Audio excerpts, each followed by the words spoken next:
light and dark, life and death, love and hatred, rails and sails enjoyers and rails and sails haters. In a world of opposites, there lies one tale that stood the test of time, a race for glory that has arisen above the rest, slow and fast, the hare and the tortoise. What is up, everyone? Welcome back to the channel, and if you are new, welcome to the channel. My name is Connor, and here I talk about board games, and I also make board games. I'm an aspiring board game designer, and I thought what better way to kick off my making of games than to rank and review some Spiel De Jahres winners. Quick editor's note, I know that I mispronounce Spiel De Jahres this entire video. It's really embarrassing. I looked up Tom Vassell saying it. The Spiel des Jahres is Spiel des Jahres. Spiel des Jahres. And I looked up pronunciations for the video, and I still say it wrong. I pronounce it Spiel des Jahres, or Spiel des Jahres. Pretty sure it's Spiel des Jahres. So I apologize to all of Germany. Bear with me, it will be fixed in later videos. Sorry. If you are in the board game uninitiated, the Spiel des Jahres is essentially the Oscar of board games. This prestigious award is given to one board game a year and is usually a family-friendly game. It's usually a lighter game. There are also two other Spiel des Jahres winners each year. There is the Kenner Spiel des Jahres, which is the Gamer's Game of the Year. The first awarded Kenner Spiel des Jahres went to Seven Wonders in 2011, and as it should. What a classic, am I right? I mean, that's just a banger. The other Spiel des Jahres winner each year is the Kinder Spiel des Jahres, which is the baby game of the year, you know, kids game of the year. That was first awarded in 1989, and don't ask me which one it is, because I don't know. But anyway, welcome to my ranking and reviewing of all of these games, from Hare and Tortoise all the way to whenever I finish this thing. Let's get right into it by talking about Hare and Tortoise. And by let's get into it, I mean let's hop into it. Let's hop.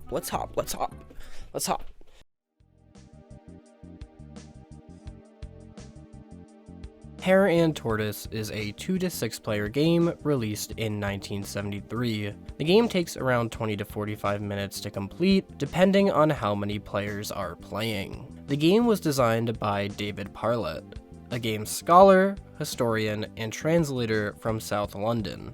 In order to fully understand the design of Hare and Tortoise, I think it's important to understand who Parlett is as a designer. Parlett is one of the most analytical minds to ever work on board games. Going to his all-too-nostalgic website reveals snippets of each of his designs, books, and articles that he's written on tabletop gaming concepts. One of the most interesting things I found on his website was the games consultancy page, which showed his work on film and television. What did Parlett do on these sets? He taught actors how to play the games they were shooting the scenes for. I think that best describes the type of mind that David Parlett has. He's the guy you call in to explain the games that the actors are playing for your movie or TV show or whatever. The same thing at this point. It's clear that Parlett is very analytical when it comes to games, not just in a mechanical sense, but also in a broader, more theoretical sense. Reading his article on chance and skill in board games, how strategy beats uncertainty, told me just about everything I needed to know about Parlett. He's not just thinking of the mechanical part of games. He's thinking about who's playing the games, if they are even playing the game or just observing the game, the mood or health of the player who is playing the game,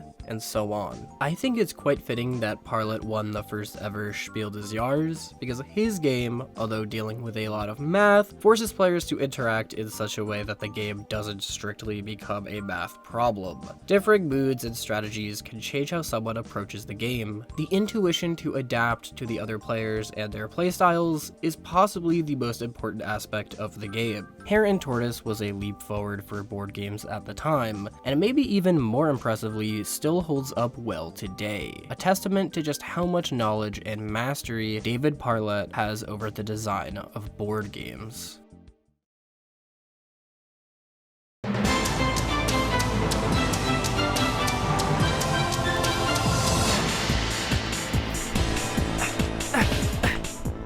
Welcome to the obligatory how to play section of a board game YouTube video. In this part of the video, I'm going to be teaching all of you how to play Hare and Tortoise for the Nintendo GameCube. There's one exception to the things I will be teaching you about this game. I will not be teaching you about the 2-player variant for the game on account of I didn't play it. But if you are interested in learning how to play the 2-player variant, I am sure there are resources online. And if you really can't find them, put a comment down below and I will send you a PDF. All right, let's go.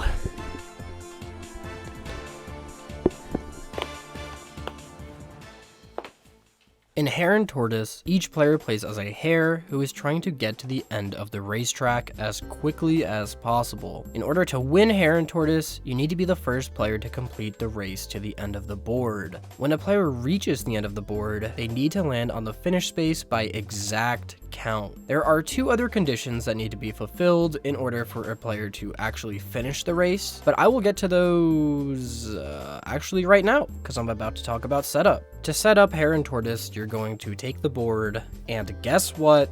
I know this is crazy, but you're going to place it in the middle of your play area, wherever that is. Maybe it's a coffee table. Maybe it's a park table. It's one of those wooden park benches things. You know what I'm saying? Maybe you're at the club playing some Hare and Tortoise. I don't know. But you're gonna want to put that in the middle of the play area. And the board also has a really nice display of each of the carrot cards, so you can sort those accordingly. Each player chooses one of the 6 hare tokens and a summary card. Each player will also take 3 lettuce cards. In order to finish the race, a player must eat all of their lettuce cards, or in other words, get rid of all of them. And finally, each player takes carrot cards worth a total of 65. You can do this easily by taking 2 5 carrots, 1 10 carrot, 1 15 carrot, and 1 30 carrot, for a total of 65. Carrots are used during the game to move your racer. In order to land on the final space and finish the race, a player must have less than a certain amount of carrots. The amount of carrots required to be under is your placement in the race times 10. So first place needs to have 10 carrots or less in order to finish the race, second place needs 20 carrots or less, and third place needs 30 carrots or less. Finally, to finish setup, each player places their racer on the starting space. Oh, and one last thing, each player must get a bag of baby carrots and finish it before the end of the game in order to finish the race. Okay, and now you're ready to play. I just wanted to mention I am playing the Rio Grande printing of this game, which I believe came out around 2000. So if my version looks a little bit different, that's why. There are many different printings of this game, but I believe the rule set is fairly standard between all of them. Also, this one, the bunny has a hoop. The bunny has a hoop. He's got a hoop, just like me, just like Spiff.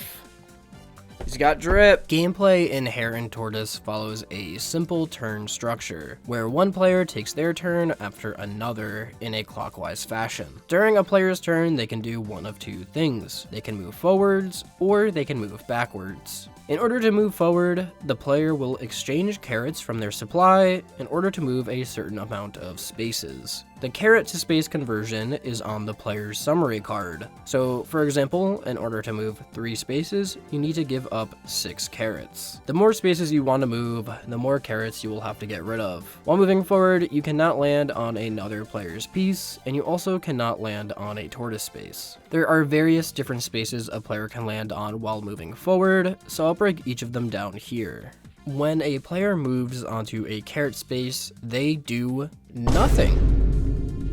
On their next turn though, a player on a carrot space can either choose to move or take 10 carrots from the bank. Instead of taking 10 carrots from the bank, a player can also choose to hand in 10 carrots to the bank. A player can stay on a carrot space for as many turns as they want, gaining or removing carrots until they choose to move. If a player decides to stay on the carrot space, they also have to eat 10 carrots from their baby carrot bag. When a player lands on a race position space, they initially do nothing.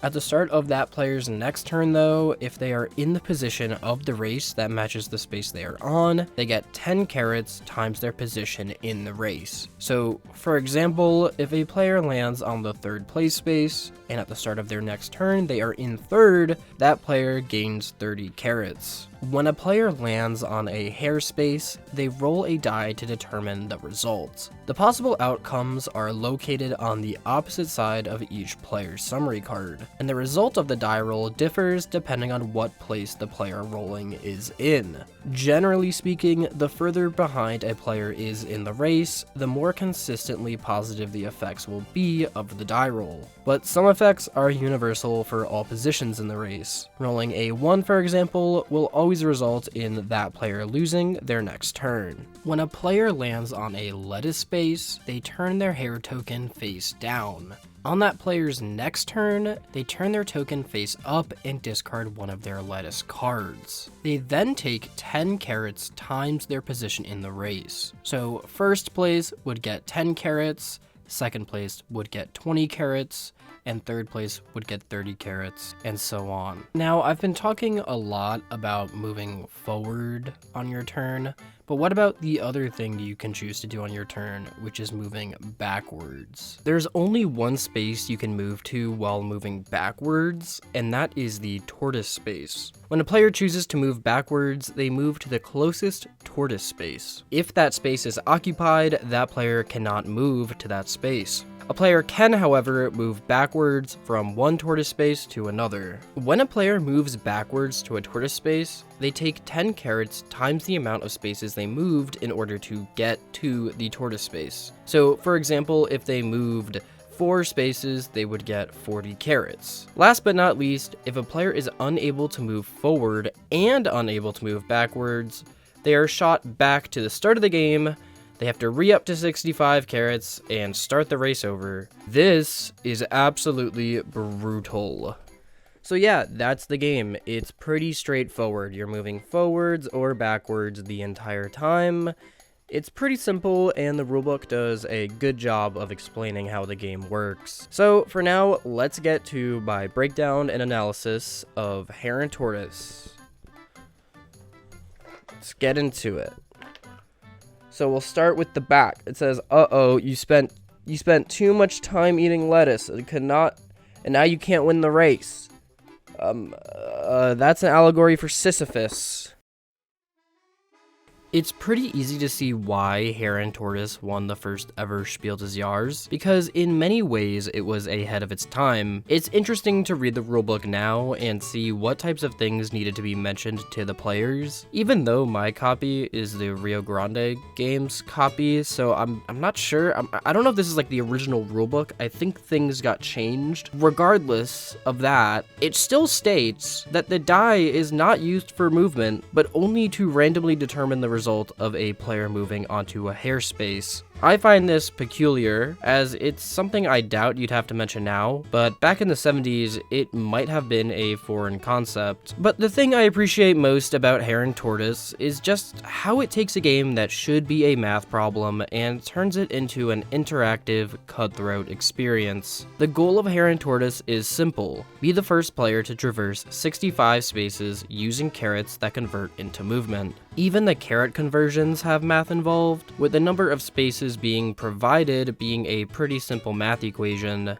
that equation being n times n plus 1 divided by 2. That might seem a bit scary at first, but it actually breaks down into something quite simple. Your first move costs 1 carrot, and your second move costs 3 carrots. For the second square that you moved, you added 2 carrots to the cost. To move a third space, you add 3 carrots to the cost, totaling 6 carrots. To move 4 squares, you add 4 carrots to the cost, totaling 10 carrots.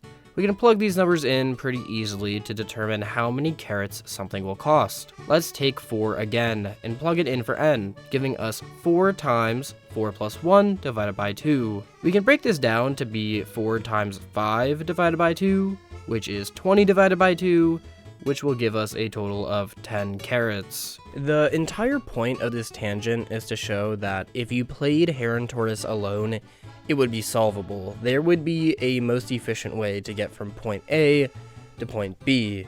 But the thing is, you're not playing alone. That is what makes Hare and Tortoise a game and not a math problem. Hare and Tortoise does what board games do best and adds in a variable so unpredictable, so crazy, so maddening that it makes the game have technically unlimited replayability. That variable, of course, is the other players in the game. Since you aren't able to land on another player, you're not always going to be able to go to the spaces you were originally planning on going to. Hare and Tortoise is actually an extremely cutthroat game. One of the most brutal mechanics is moving backwards to a tortoise space. If the tortoise space behind you is occupied already, you literally are just not allowed to move backwards at all. Like, that option is just cut off. This can really force you into a pinch because you're already most likely strapped for carrots to begin with if you're looking to move backwards. The other ways of gaining carrots though can be risky and or inefficient. The carrot spaces, for example, are inefficient since they only give 10 carrots per turn when you stay there. The lettuce spaces make you waste a turn and are very highly prioritized by the other players since they need to eat their lettuce before the end of the race. So they may, or honestly most likely will be occupied. Lettuce spaces are probably the most sought after space in the game. At least from my experience. Finally, the placement spaces during the race are pretty risky, since the other players will be able to manipulate what place you are in before it gets back to your turn, which is actually a perfect segue into talking about probably my favorite space to land on in the game, or at least my favorite space from a design perspective, the placement spaces. The placement spaces are a very fun and calculated space because, as I mentioned before, players can manipulate and change is the same fucking thing. You can flip this idea on its head though. Players can go to these spaces to essentially threaten a huge income of carrots. In this way, you can essentially bait another player to spend big in order to prevent you from getting a ton of income via carrots. I also like how first and last are placed on the same placement space. I think this is a pretty great design choice in my opinion, because you're basically getting double the value out of a single space. For front runners, these are great spaces to land on, since you get your carrots immediately at the start of your turn, you don't have to spend a turn there like you do for the carrot spaces. For last and fifth place, this space has a similar effect, giving the player essentially a lifeline to bring themselves back into the race. But what if it's already too late?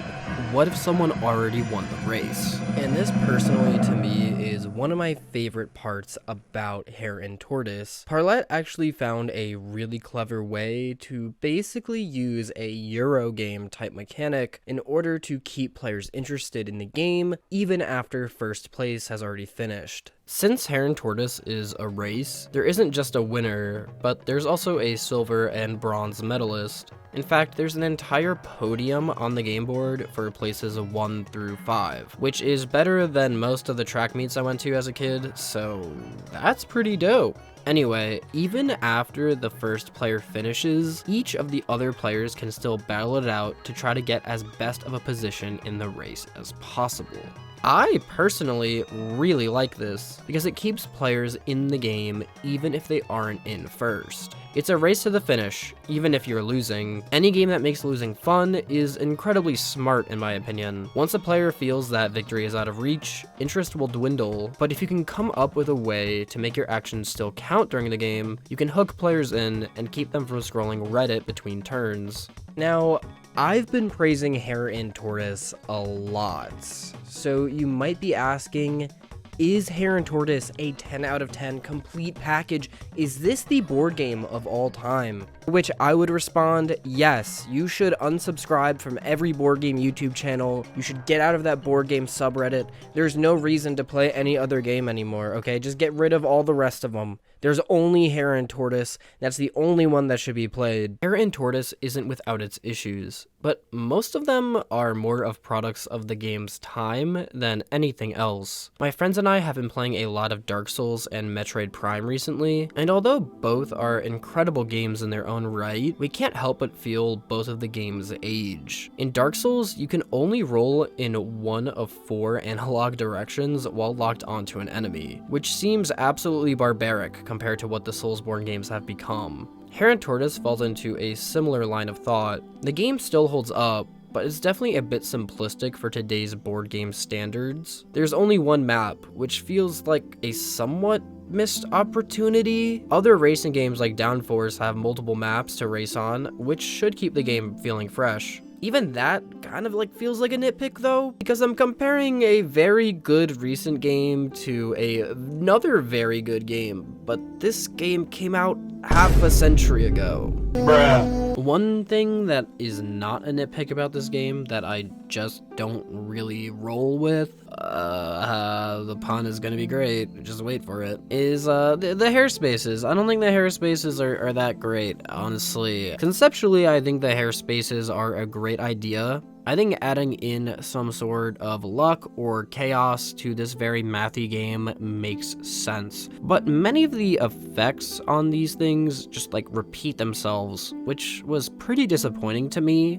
Rolling a 5 being eat 1 lettuce for everyone but the player in first feels a bit weird to me. Perhaps 5th and 6th place could also gain carrots as if they were on a lettuce space. In this case, 5th place would get 50 carrots, and 6th place would get 60 carrots. This could also be optional. I mean, you can also just throw in a may keyword in there, you know what I mean? Eat 1 lettuce and may take 50 carrots.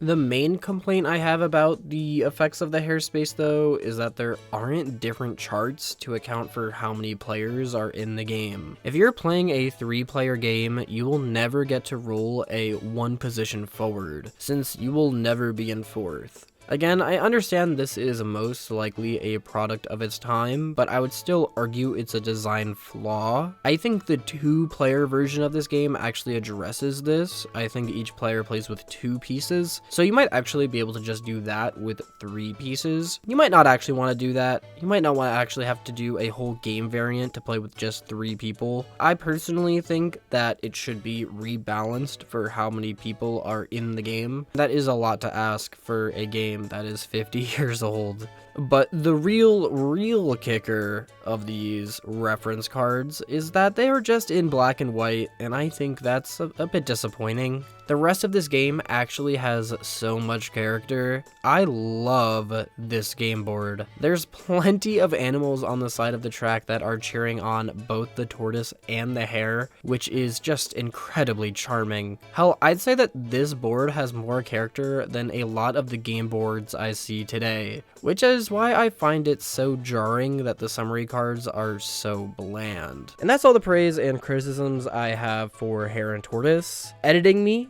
take me to my tier list. Alright, for each of these videos, I'm going to be placing them in this tier list here. If any of you are unfamiliar with the tier list mechanic, that's a shame. This tier list is going to have 5 different tiers, starting with the top tier, which is GOAT tier. These are the Spiel De Jahres winners, which are, contenders for the best one of all time. The second, right below the GOAT tier, is the pretty good tier. These are games that I think are pretty good, and every time I say it, I will be saying it like pretty good, because it's really fun and I like it.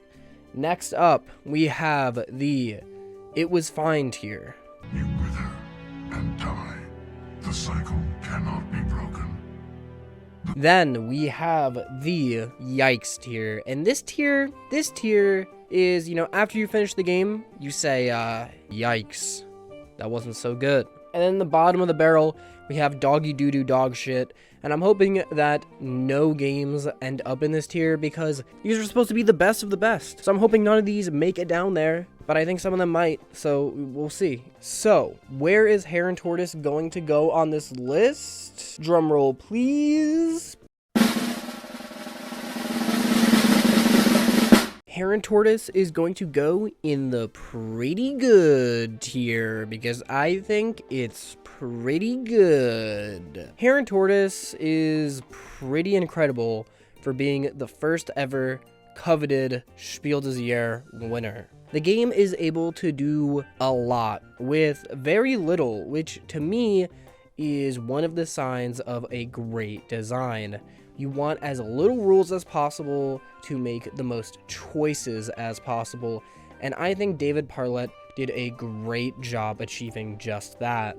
The game has an incredible amount of drip. Its presentation is just really tasteful. I love the box art. I love the board. There's a lot to really appreciate about this game. That being said, the game does falter a little bit with its hair spaces. Even though I love them conceptually, I do think that it is the clunkiest part of the game, and honestly, the summary cards presentation I think could have been done a bit better. With that being said though, I have played this game with gamers and non-gamers alike, and they've both been pleasantly surprised. So I think you can really play this game with anyone and they'll get something out of it. It is truly a feat that David Parlett was able to achieve what he has done here. It shows his mastery over game mechanics and their interactions, that he was able to make a game 50 years ago that still holds up to the ever-evolving and changing board game standard. I've taken a few notes, and I'm hoping that one day I can make a game half as good as Hare and Tortoise. 7 out of 10. Pretty good. You said it's hard to be a beetle. That was your claim. It is. Your claim was it's hard to be a beetle. What I'm saying is not enjoyable to be a beetle. Oh, well, yeah, I agree. I totally agree. Yes. I thought Which means it is hard to be a beetle. No, I don't agree. Well, that I don't agree with. It is at all times trying not to die.